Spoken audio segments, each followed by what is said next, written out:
Hi, don't forget to check out my course for the Quant section of the CAT exam where I've explained all concepts, tips and tricks, shortcuts, and past year questions in great detail.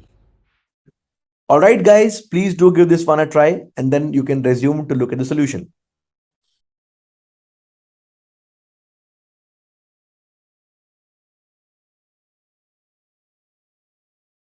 All right, Gopal borrows rupees X from Ankit at 8% annual interest. He then adds rupees Y of his own money and lends rupees X plus Y to Ishan at 10% annual interest. At the end of the year, the after returning Ankit's dues, the net gain or the net interest returned by Gopal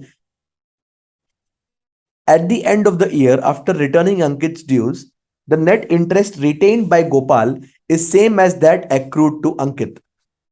On the other hand, had Gopal lent rupees X plus 2Y to Ishan at 10%, then the net interest retained by him would have increased by rupees 150. If all the interests are compounded annually, then find the value of X plus Y. All right, very good question, guys. What we do here is we assume that X is 100. Okay, so Gopal borrows rupees 100 from Ankit. Okay, now he has to pay 8% annual interest. So the interest he's supposed to pay to Ankit will be 8 rupees, for example. I'm assuming 100, X as rupees 100. Now, what Gopal further does is he adds some amount of his own Y and gives it to Ishan, okay, at 10% annual interest. So he basically takes 100 and adds some value of his own and gives it to Ishan for at 10% annual interest. At the end of the year, after returning Ankit's dues, the net interest retained by Gopal is the same as that accrued to Ankit. Now the interest accrued to Ankit is 8 rupees. Okay, this is the same interest Gopal has with him after he gives away 8 rupees to Ankit. That means the total interest Gopal has gained from Ishan should be 8 plus 8, 16, because even after giving this 8, he's left with again 8 rupees, right? So overall interest he has gained from Ishan is 16 rupees, but the overall interest he has gained from Ishan is 10%, right?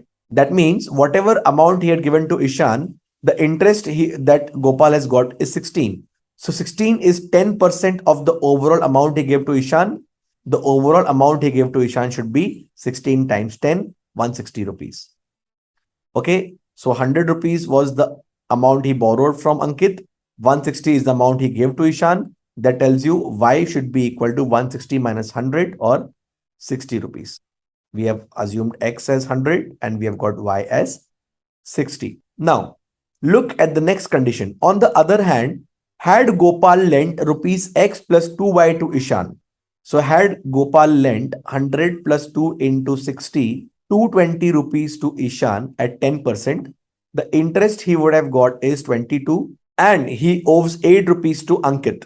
So the overall return he would have got is 22 minus 8, that is 14 rupees. Then the net interest retained by him would have increased by rupees 150. Let's observe the net interest retained by him. In the previous case, the net interest retained by him was 16 minus 8, 8 rupees. And now the interest retained by him is 14 rupees. The difference will be 6 rupees. Now 6 rupees for us corresponds to rupees 150 in the question. So they have asked us to find the value of X plus Y. X plus Y for us is 100 plus 60. That's rupees 160. So 6 corresponds to 150. 160 corresponds to how much? It is 25 times. So 160 into 25 will give you your answer, 4,000 rupees. All right. I really like this question because if you can understand the trick here to assume the base as 100 and solve, things will be very, very easy and less calculative.